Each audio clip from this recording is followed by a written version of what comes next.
Hi, I'm Wyatt. And I'm Grace.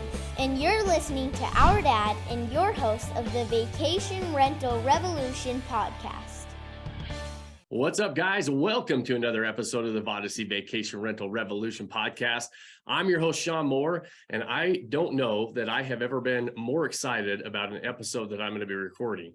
And I've got a guest on with us today, and I am not even going to try to tell this story and give much of an introduction because this is one of those stories that I could not do any justice to.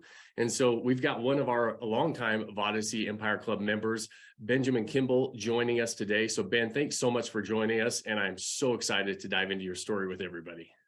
Thank you too, Shawn. Great to be here. Absolutely. So just a little bit of a preface. So Ben came and joined me back in about June-ish, June of 2020. So right after COVID hit, and really wanted to start building his lifestyle asset portfolio. And when we talk about a story of grit, determination, bumps in the road, to say the least, that doesn't even do it justice. And so I'm excited to dive in because if you own a property, if you're thinking about getting into the property, or you're just looking and to hear an inspirational story about somebody that really kept going and chasing their dreams when a lot of challenges and a lot of roadblocks came up, then listen to this story and stay tuned with us today. So Ben, I'm gonna dive in and let's just rewind a little bit back and tell them where you're from, what really kind of got you interested into doing the vacation rentals, kind of what your background is. And then we'll dive into, as you started running down the vacation rental road and started building the assets and portfolio that you had.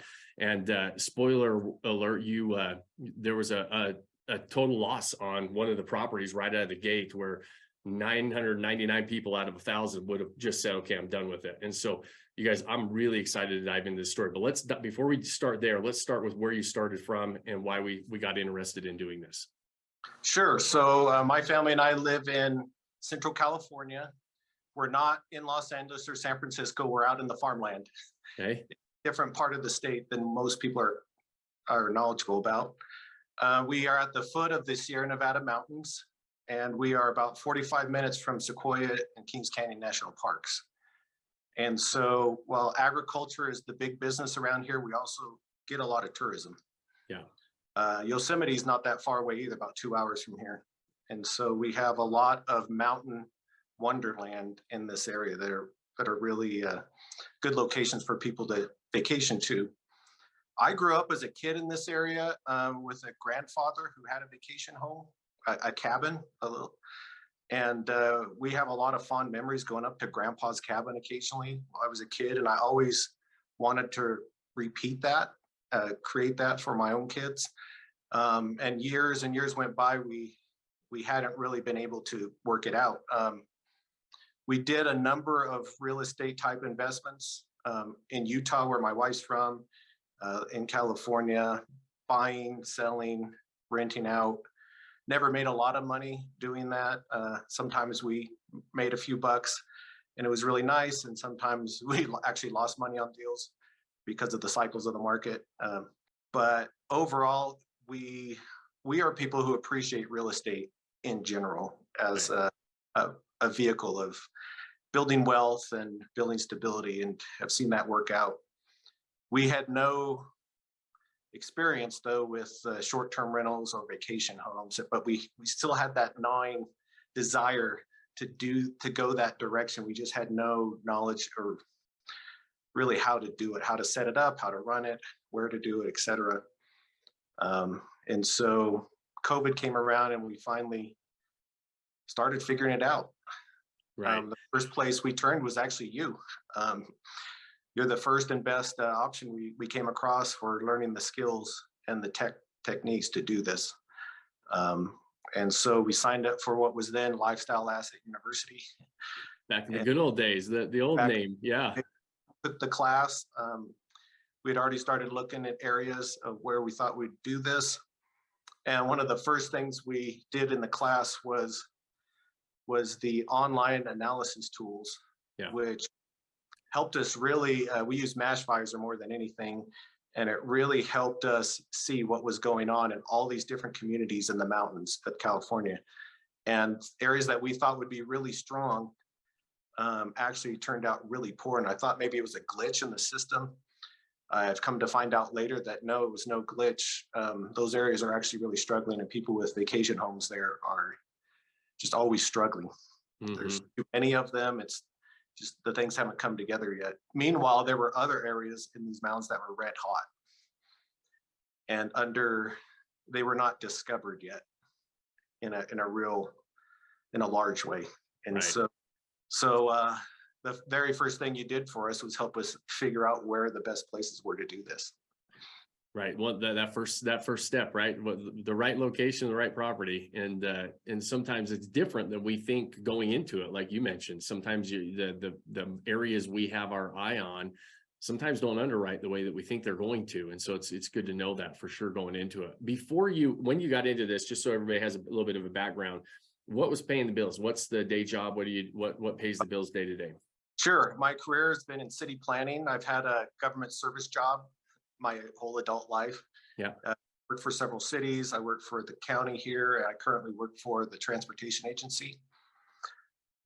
So I have a steady paycheck, but I don't have any way of building wealth beyond that. Right. And, So and that's where I wanted to go, is just so that everybody knew as we start to go through this story, we weren't the municipalities don't pay millions of dollars a year in salaries. And so you weren't coming with a whole bunch of, just bags of cash to go make this dream a reality either. No, that is true. We had a little bit of savings. I would just say about 25 grand in savings, and that was it. And so you're absolutely right. And we had done other deals in the past and had made money off other types of real estate, but yeah, nothing that was going to help us retire out of government service and move on to other things we really want to do. Awesome. And so as we kind of were navigating some of those locations and properties now, we're looking at budgets too, right? We're saying, okay, we got to find locations that not only have the potential to produce, but we've got to make sure that they stay within our budgets as we're starting to go run down this road. That's right. Yeah. So we find that we identify a couple areas, and then I'll let you kind of take it from there. And this is for context for everybody. This was back in mid 2020, right? We were kind of right in the middle of COVID, but not everything was still kind of like new to us. But this is like mid 2020 that we started running down this road, correct? Yes. Yeah. So I'm looking at an area again. This is smack in the middle of where my grandfather had his cabin. So we know this area well. There's a highway that runs through Sequoia National Monument, not Sequoia National Park. It's different. And in the National Monument, there are a lot of big sequoia groves. The most famous one is called Trail of 100 Giants. A lot of people come to this area to see that, but without the expense and the crowds of the national park. Right. A place you could do more recreation. And it's a place on the map internationally. A lot of people from Europe and Asia come right down this road, going to Trail of 100 Giants and need a place to stay. And it's not built out. There's not a lot of hotels. There's not a lot of places. And these cabins were doing remarkably well at that time. Everybody who had a place was making money, like you say, during that. It was the rise of Airbnb plus all the tourists. Yeah. People here were just giddy about it. And we'd found our spot, right? Yeah. The first thing we did, we didn't quite have enough for a typical down payment on a conventional loan. We were also faced with a lot of competition out of the Bay Area and Los Angeles. People were flooding out of those cities into rural California during COVID. They were fleeing high costs of living. They were fleeing crime. They were fleeing COVID itself. They'd rather be out in a remote place to wait out the disease. And so these people were coming with sack loads of money, making all cash offers, bidding things up, and we were at quite a disadvantage in that process. We did locate a vacant residential lot in one of these little mountain communities. It had a giant sequoia right there at the property. It was in a beautiful place called Sequoia Crest, a nice little town of about 500 cabins, and in the middle of a giant sequoia grove. It's the only place on earth where you could have private property in the middle of a sequoia grove. Everything else is public land. And the fifth largest tree in the world is right there in the town. And Wow. so hiking, a little pond for boating, great fishing in the area, all the things that I like to do. Yeah. And so we had just enough money to buy the lot. We bought it. I had worked previously with the county before. I knew the building permit process. I was able to do the research and know what was legal as far as short-term rentals. And everything looked good. We would be able to figure out a way to fund construction of a nice cabin in that area right on this busy tourist route. So 2 weeks after we closed, as we were trying to get things together, the Sequoia complex fire erupted just east of there and took over 100,000 acres, whatever it was. I can't remember exactly how big that fire was. No one was really scared at first because it was, 20, 30 miles away. These fires usually burn out or get put out before they do any major damage. And that was not the case. This was a different type of fire. And so we can get into fire science another time maybe. But anyway, that fire came ripping through that town. I was there the day that they were evacuating everybody out of their cabins. It happened very suddenly. Friends of ours up there had to just grab their families and go tearing out of that town. Yeah. They were not able to save the town. It was completely overrun by the fire. There were some parts of the town that, because they were in a little gully or some type of topography, that the cabins actually didn't burn down. There's a few homes that were spared just by a freak of geography. Yeah. And some of the trees, including the biggest tree, they were able to keep from dying, which is the big stag tree. So when our lot burned through, it wasn't just that we kind of lost the trees on the lot and the things that made that lot nice to build on, but that whole sequoia grove was wiped out. Right. And the reason people would go up there to see it was gone. Like, it was a moonscape. Right. It's still pretty bad. The value of our property plummeted to very little. Nobody to say the least. Yeah.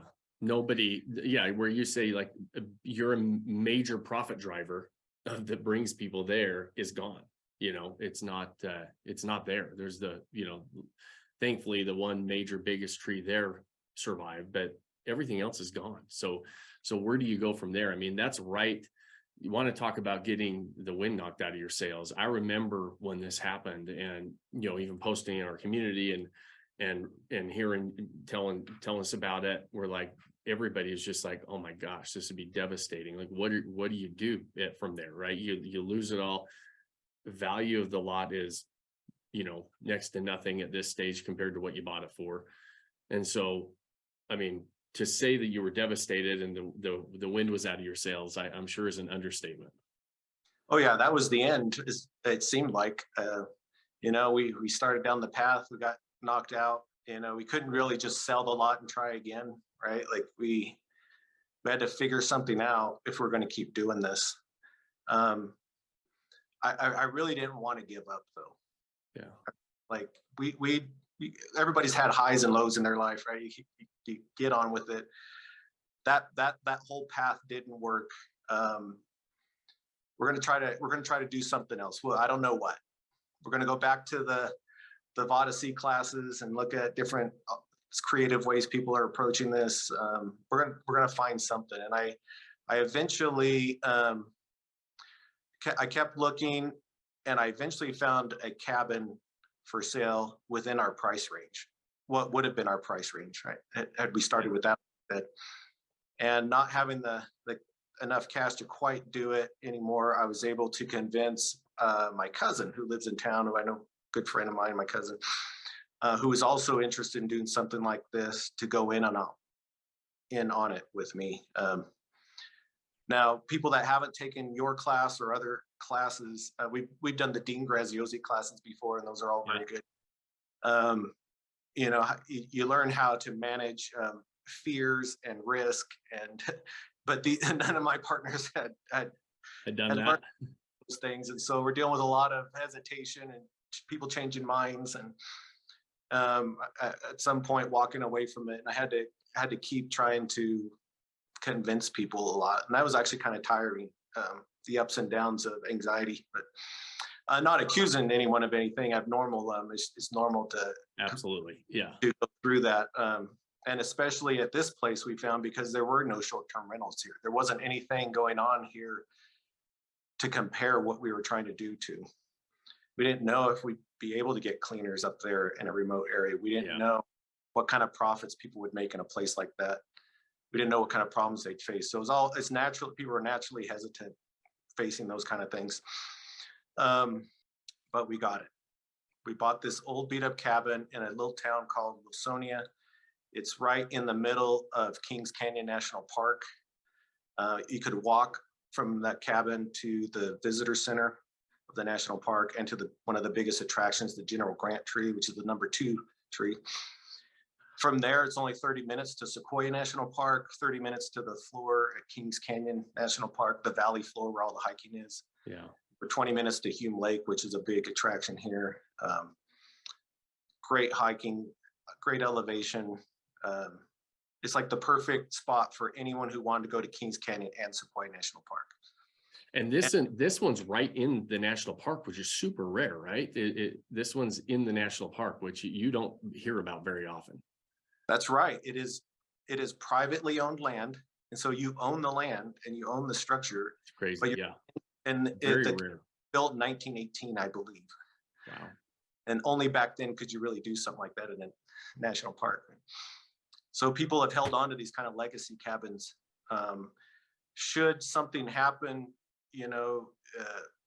if people abandon the use of it, I think if you got it burned by fire, you could rebuild it. But if people abandon the use of it for a certain amount of time, they probably revert back to national park, right? Yeah. So anyway, we got this cabin and it was an absolute wreck. Like nobody wanted it. This one was easy to get because nobody wanted it. Yeah, it was that bad. It had been neglected for at least 40 years, right? It was just. Oh, wow. And maybe, since like the 70s or 80s, I doubt anybody been in there much at all. And so we didn't have construction experience. We didn't have a lot of money between the two of us, but we had YouTube. We had your class. We had friends who knew how to build and fix things. And we got to work with our own hands fixing up this place. We did the demo. We fixed the outside, got it watertight and actually looking really good. We did the certain stain on the exterior wood. We got a lot of compliments from neighbors on how it looked. And we kept running into a never-ending parade of problems with this place. The well went dry that summer, right after we bought it. It had water when we were looking at it. After we bought it, it went dry.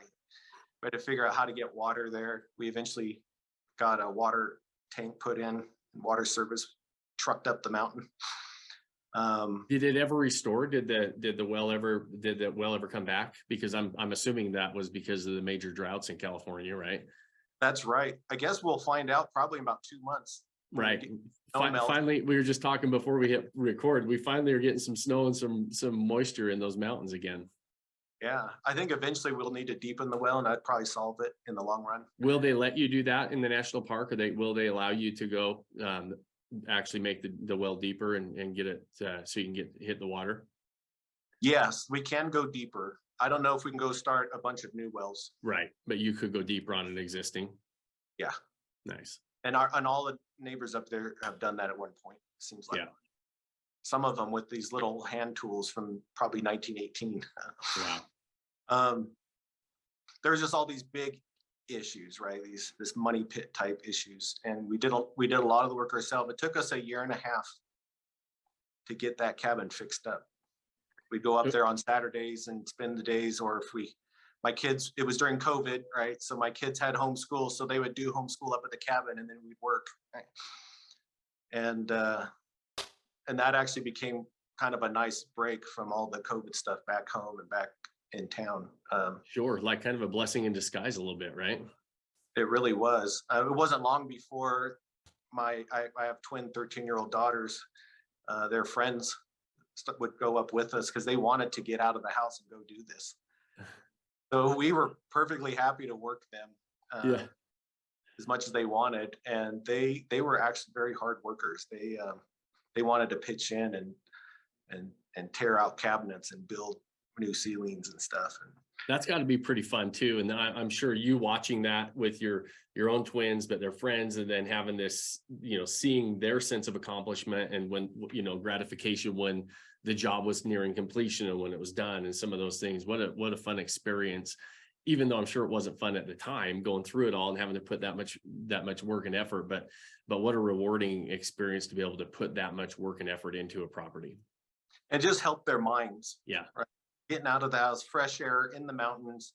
Yeah. Accomplishing something. They were very proud of themselves. And we paid them, by the way. We weren't doing slave labor.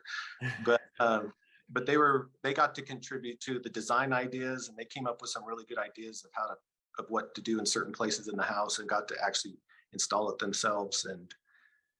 And they just had a lot of fun. And then they spent a lot of time running around in the woods and having fun time as well. So those were cherished family memories, actually, even though it was tiring for us. How was how was your cousin and the spouses? Were you because I can imagine, I've done a lot of rehabs, and I know that when you uncover that next problem, sometimes that you said you were kind of having to be the motivational speaker before the deal, to put the deal together. I can't imagine that job probably continued throughout this project, right? Yeah, and I think I was probably the one who needed motivating too at times. Yeah, probably all of you being the support crew. Yeah, full roller coaster ride of disappointments and getting it together, and they were wonderful. My cousin and his wife especially, they worked very hard, and once we got going on it, there's really no turning back. The only way out was forward. Yeah. And once we kind of settled in on that, I couldn't have done it without them. They were amazing. Love it. But yeah, in the beginning, it was hard to get everybody aligned on it because there was so much risk involved. Mm-hmm. So that was a year and a half in, and to get it to where you were going to launch it, right? And we get to the launch date. How'd the launch go? What does that all look like? That was great. We had predicted, again, we didn't have, Mashvisor couldn't help us in this area. Right. There wasn't enough data. Yeah. And back then it's funny because we use completely different tools now. Back when we were doing it then, we were using Mashvisor a lot, which is, but all of them, even with Mashvisor, we couldn't find the data, right? Because there wasn't enough data to look at. That's right. We were able to find out what the national park was doing. The national park had a 2-star motel up there and was renting out basic motel rooms for $350 a night. Yeah. In the summer. And they had these tent cabins that didn't even have a bathroom. You had to share a bathroom for like $180 a night. And we're thinking, well, we got to at least get a couple $100 a night for got a nice kitchen. We've modernized it. We didn't really know how much we'd get, but we had it ready by summer. And thanks to the mild winter and the snow, we were able to work on it all through the winter. Normally the snow's up to the roof eaves. And it instantly booked the whole summer. Just like in 2 weeks, the whole summer was booked. We realized, man, we've set the price too low. Yeah. But we just had one person after another until we closed it in the late fall, and at least doubled what we expected to make. It was wildly successful. We closed it in the wintertime because of the snow loads, and then we had as we open it back up now, we're already getting bookings for this summer, but we're a little smarter on how we set the prices in there. Good. Put a little more money in your pocket. It's performed very well. We consider it a gold mine. No regrets. All the work was worth it. The work was part of the process for us, part of the journey. Right. And we love the place. We love going up. And I love your attitude of, the only way out of this, it was forward, right? When you said that, I mean, it's just like, there was never really an option. You never had that thought of saying, we're just going to throw up our hands and walk away. This isn't worth it. There's too many signs. There's too many problems. You just kept going forward. And when you're going forward, eventually you get to that end of the road and you look back and you're saying, okay, this is why we did it. And it's got to be a sigh of relief though, after going through that much, that much work, that much loss in the very beginning, right? Lap number 1, you have that devastating loss with the lot. you start to put the work into this one. It's challenge after challenge on a major rehab. I mean, I can't even imagine. I've rehabbed probably about 300 or 400 homes in my day, because that's what we used to do for about 6 years straight. And those older homes all have major challenges, but I don't know. I've never rehabbed one that was abandoned for 30 or 40 years. I mean, that's crazy to be able to, I can't imagine just going through some of that. So we had kind of a mixed reaction from the community. The community was ecstatic to see this old eyesore. There are a lot of people that go out and spend their summers up there. Yeah. And they're also find out we're renting it out as a short-term rental. They got kind of upset about that. But honestly, in this case, at this location, this size cabin, we've not had any guests all summer there that have caused anybody any concern. Right? They're not big parties. They're not giant fires. There's things that scare people. And it's just, we do have to keep in mind the national park there. They don't want you making additions to it. It has to look the same way it did 100 years ago on the outside. But we navigated it. Okay. Yeah. We just did it within their parameters and tried to take away any reason why they would come after us for working. Awesome. And then we're going into summer number 2 on this property this year, right? Yeah. Yes, that's awesome. Right.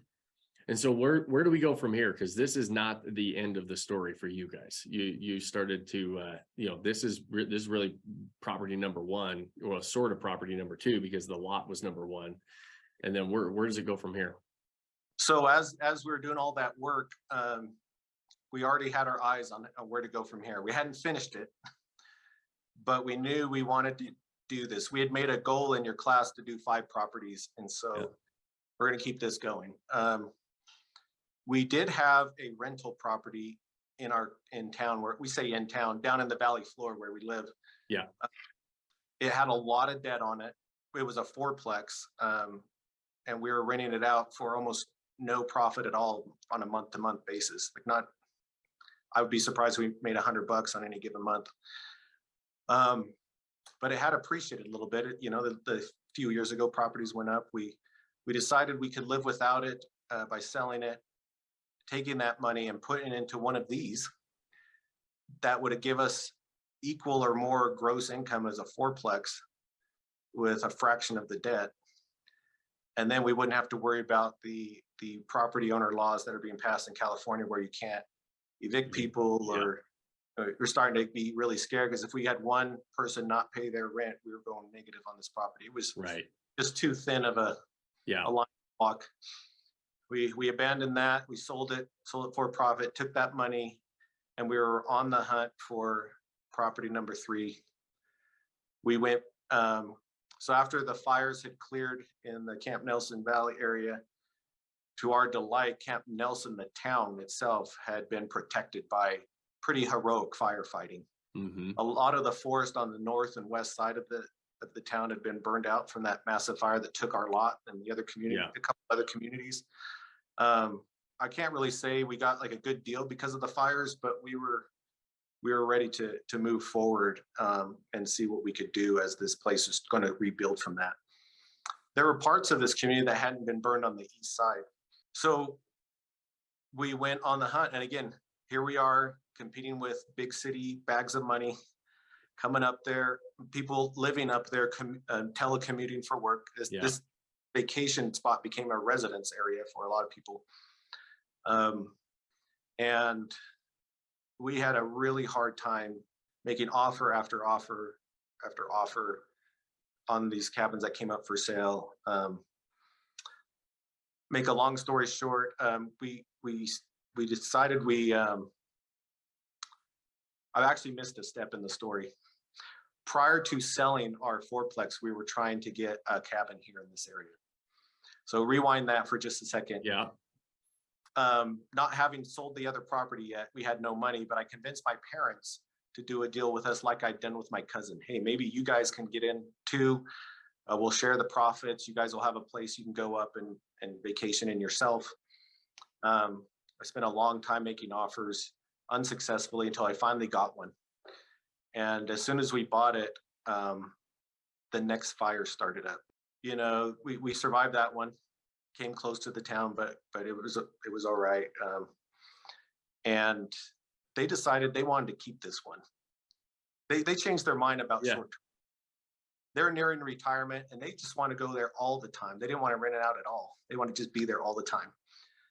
And that was contrary to what I was trying to do. But they're my parents. I love them. I want them to have a good retirement. I backed out, let them have the cabin, got back to work, sold the fourplex. And so a bunch more offers. We finally found cabin number 3 was a wreck as well.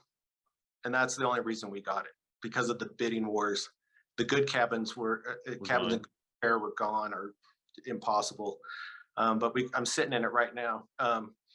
This cabin was not as old, as built 1970s, but it had been unimproved since then. Yeah. A lot of work needed to be done to bring it up. And so we got my daughters and their friends wanted to keep doing this. So we brought them up here many times.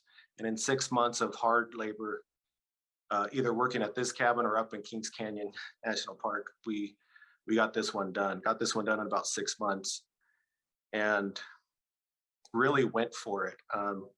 It's on a nice lot. It's right on the highway, but not burdened by the traffic of it. A nice size, nice views out the back. This was a great spot for the people traveling up and down this road to see the sequoia groves, to stop over for a night or two and have a place to stay. It checked a lot of boxes for us. It was really hard work. All of our free time went into this, all of it, including days where I could telecommute for work and come up and work do my job during the day, and then at night just spend the nights here working. Yeah. And we're trying to get both cabins going and keep that. Was very, very challenging. While this was happening, the fire in Sequoia National Park broke out. So that's up by. So this is fire number 3 that we're dealing So with. this was fire. Yeah, no, fire number 2 wasn't so bad. Fire number 1 was devastating. Fire number 3 was devastating, and it ripped through Sequoia National Park. And we thought for a time that all of Sequoia National Park was going to go up. Wow. And so heroic firefighting saved the major attractions in Sequoia National Park. They saved the General Sherman tree. They saved the meadows. But they couldn't save everything. The largest sequoia grove in the world is called Redwood Canyon in Sequoia National Park, and it was just destroyed. Wow. And that was only like 15 minutes away from our cabin in Kings Canyon. And the fire came within less than a mile of our cabin in Kings Canyon that we had were wrapping up the construction on. And we thought we were going to lose it because it was burning out of control, completely out of control. Yeah, there are a lot of nights pacing around the house wondering if we're going to have a cabin after all.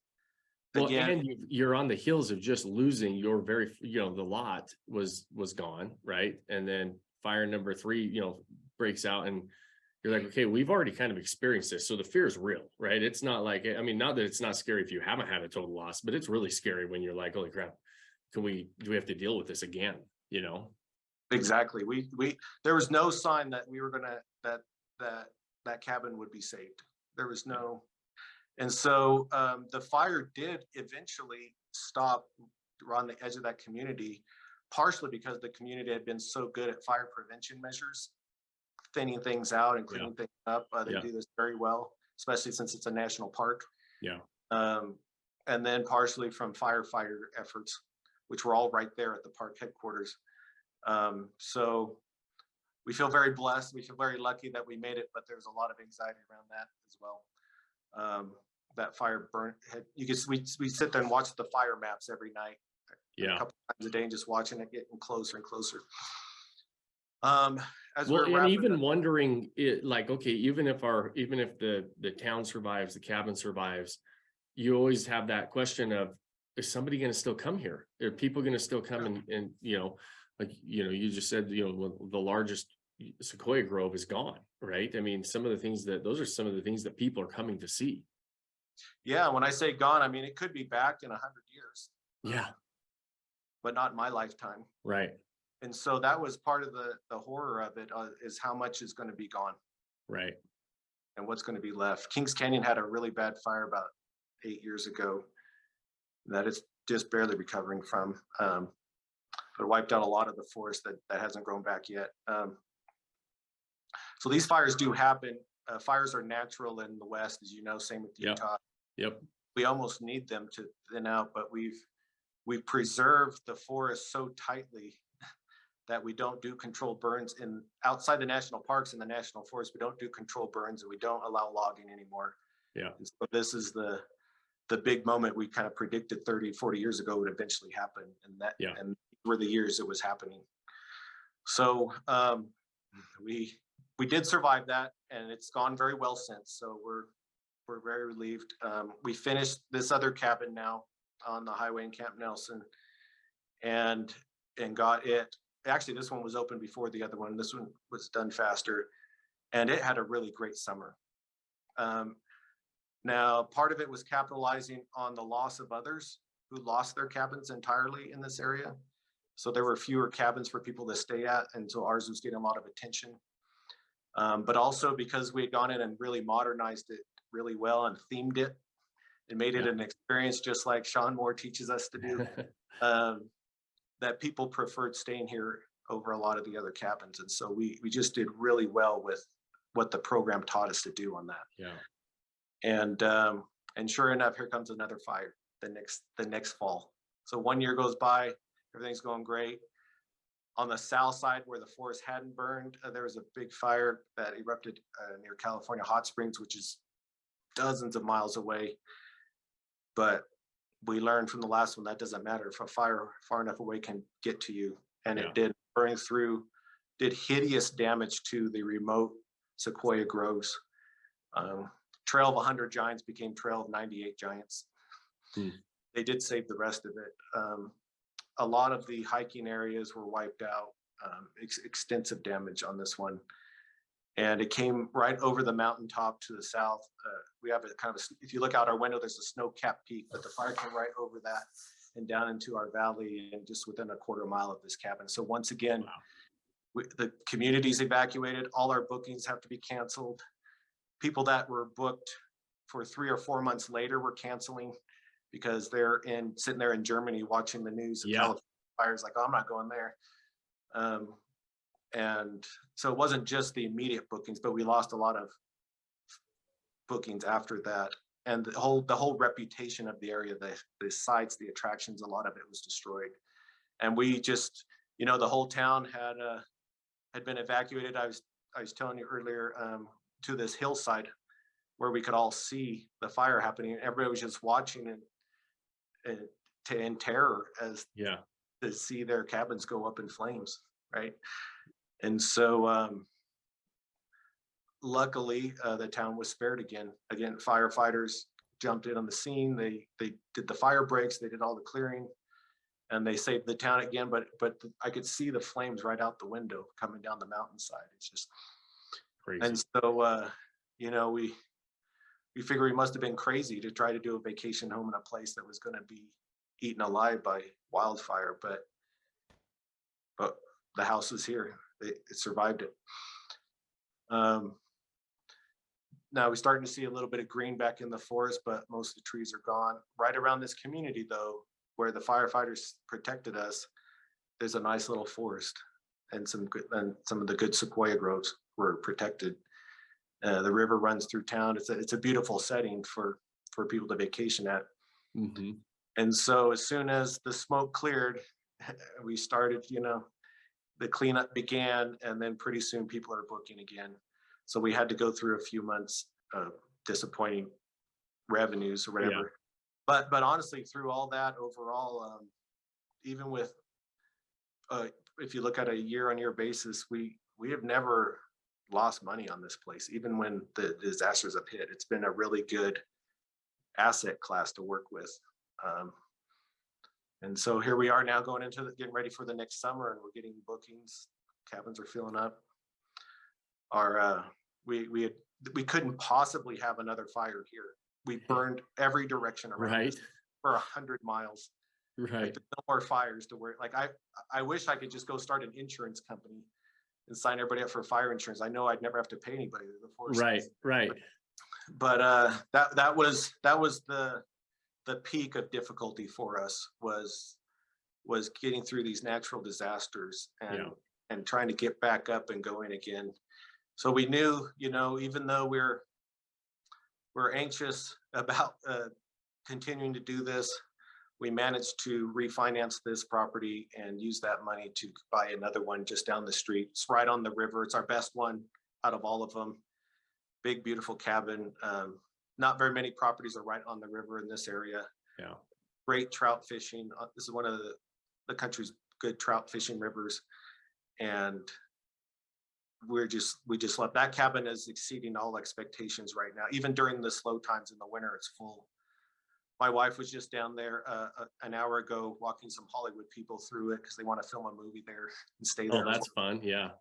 Like there's all these good things happening. We thought we'd have a downtime in the winter, but we didn't. We actually made quite a bit, and the summer's booking out really nicely. So the sun is shining again. And that's property number 4, right? And that's property number 4. So like I told you, I had a goal to do 5 properties. Got property number 4, and when I made the goal, I said one of the properties needs to be international. I didn't have I remember you saying that. I actually remember our conversation about that. That is funny. I remember the 5 property goals, but I specifically remember it because you wanted one of them international, and you wanted them in California, and I was like, okay, you're Californian, you're local there, some of the rules and regulations, and I was like, okay, there's going to be some things we're gonna have to deal with. I didn't think we were dealing with what we were actually going to deal with, what you guys, I should say, dealt with, but it was I actually remember you wanting the one in the international property. That's right, and I'd forgotten I made that goal with you.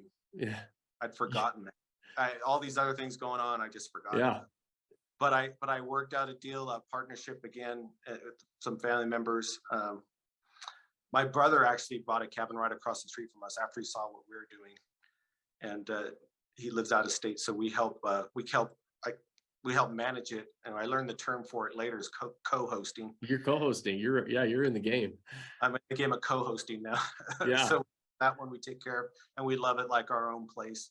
And he's done a good job. We again rallied the troops and did the construction and the Kimball Construction Company with the right.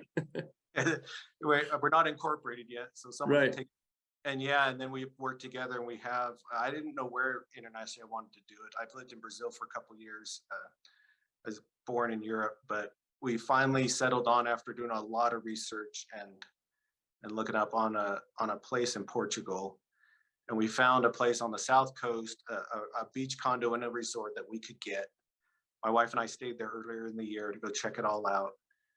We've done a lot of homework on this, and when this is over, it's in the process of acquisition right now. We'll just have this wonderful place on the beach over there, and we're all excited to be able to go there and use that as a base to explore other areas and spend time at it in retirement years. And it wasn't only until after we'd gotten that going that I realized that I had reached this goal that I made. Yeah. I had gotten one, or we're getting one international. That was part of my goal. Yeah. Like, I guess when you make a goal, sometimes it goes into your subconscious if you're not actively thinking about it. But it's not just that we reached our 5 properties, but I really am grateful and happy for the properties that they are. Like, we have really outstanding properties through this. They're far better than I thought I would have. Properties on the river, properties on the beach, properties in national parks. Yeah. They're beautiful. They're on great spots, and I it's far beyond what I dreamt it would be. So are the I know that we're like now, like we're probably not worried about fires anymore. This, for, like you said, there's nothing else to burn for, anywhere close right now. Right. But are you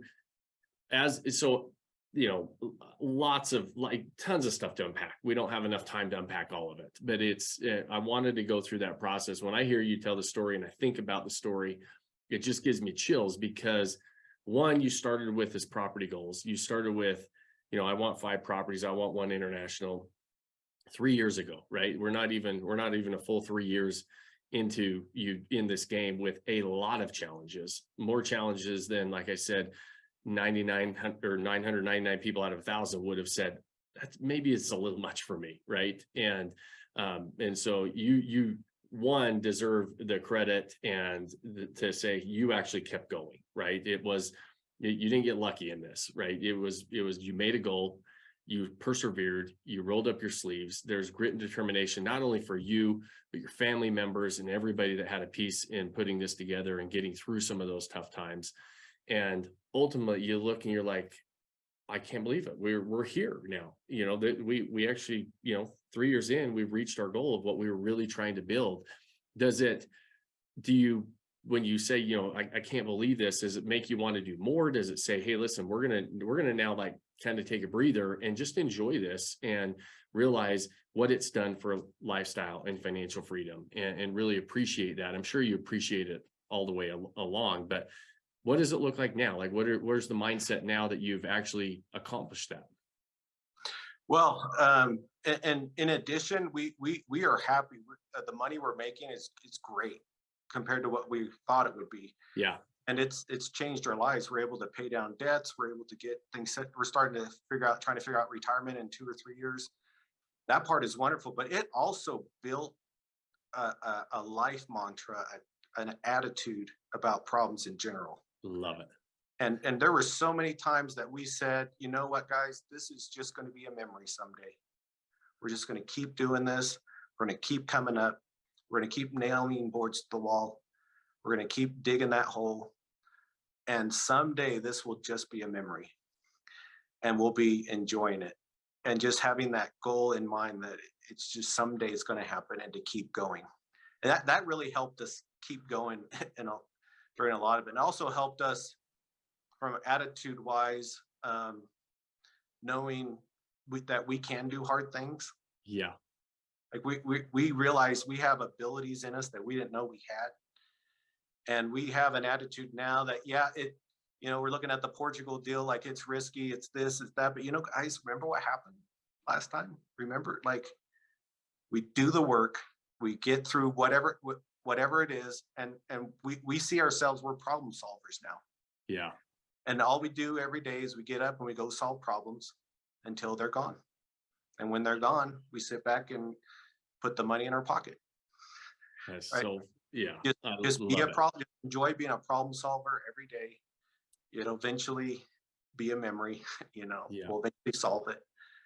And we're different people now because of that. We're better people. We're able to handle a lot more. I love it. And those of you listening, go rewind that last 2 minutes. I don't know. I was getting chills while you're saying it, and just listening to how, like you're saying, your identity changes. It's like, hey, listen, we feel tougher and more confident and grittier, and like, hey, we can deal with anything. And how fun is it that you dealt with it as a family? I can't imagine, the bonds that are formed in all of those tough times, and just that identity shift that's changed to say, we can do hard things. Like, I love when you say that stuff. I'll go re-listen to this episode, and I get so inspired by these stories of grit and determination and hard work, and then coming out the other side different, right? And like you say, our identity has changed, but we're different because we know now we can handle more than we probably ever thought we would ever, more than you would have ever signed up for. Let's say that, right? Like, you might not have looked and said, if I know all these things I'm going to deal with, I might not sign up for that in the beginning. But looking back, would you have done it differently? Would you have said, now that you're on the other side of it and all those tough times, because I'm sure there was lessons learned in all of them, but I'm sure there was plenty of times you were saying, I could definitely do without this. And now looking back, would you have still gone through it if you had to do it again? Absolutely. Except for the first one, I may not have bought that lot. Right. I could have done without. Could have gone without that one. Close, and then we have a total loss on a lot. Yeah. We're the other challenges, they were part of the process. And one of the best things too is what it did for our kids. All of our kids participate. Some of our kids have grown up and gone to college, but they would come home. And when they came home, they knew they were in for a work experience, and we enjoyed it. Like, we made it fun. And they look at it too, like, you know what, when they're faced with hard things in life, they can look back and say, we did that. Maybe I can do this. Yeah. We climbed that mountain. we could probably get this homework assignment figured out, or whatever's challenging them. Yeah. And so it's been a real blessing in the lives of my kids to have kind of been able to survive COVID with something worthwhile to do and hard and challenging to accomplish things and build their character too.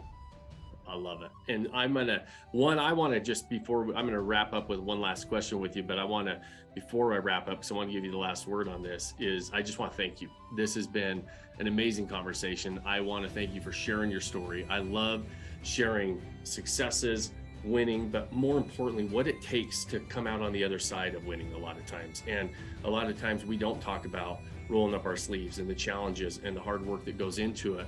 And really just thank you for sharing that. And then, I always ask people when they've gone through those challenges, would you do it again?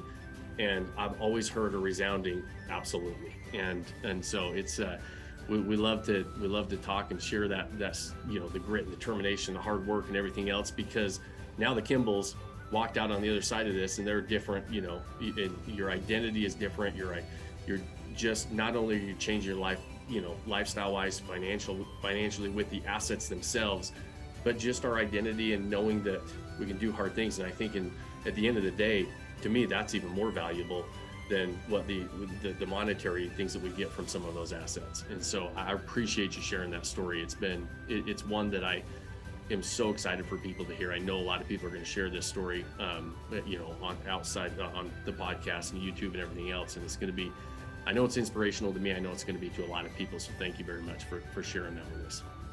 So final question, if you had to go back and give yourself some advice and said, okay, if here's the goals, here's what I want to do. If you could go back to, rewind 5 or 6 or 7 or 10 years and say, here's some advice I would like to give myself after going through all these different experiences, what would that be? And again, it's for those listening, it's always nice to hear from somebody that's been down the road a little bit before us, to hear what they might do differently or what they should be looking forward to as they take on any new challenge.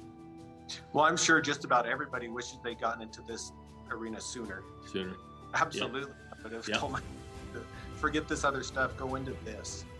And if I were to give myself advice, or to anyone, don't be fearful. Or if you are fearful, that's okay. There's a role for fear.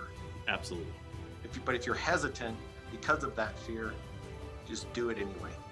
Love it. If you've done your homework, you're not sure how it's going to go, it's going to go great.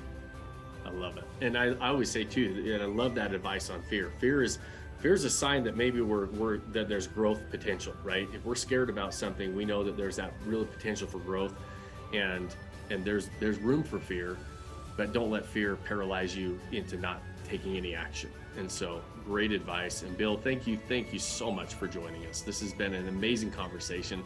I'm so excited to see what the future holds for all of you in the whole family. I can't wait to see on the beaches in Portugal and in that property come to life. Hopefully you're going to spend some time there this summer.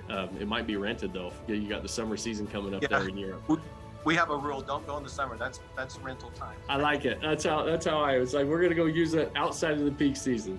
Yeah. So awesome. Well, guys, if you got any value of this show, which I know you did, this is probably going to be one of our most shared episodes. And so if you, the only thing we ever ask from you is to like it, share it with somebody that you think will get value for it from these episodes, whether it's on the podcast or YouTube. Subscribe, leave us a review, give us a thumbs up. If you got a little more than 30 seconds, give us a full review.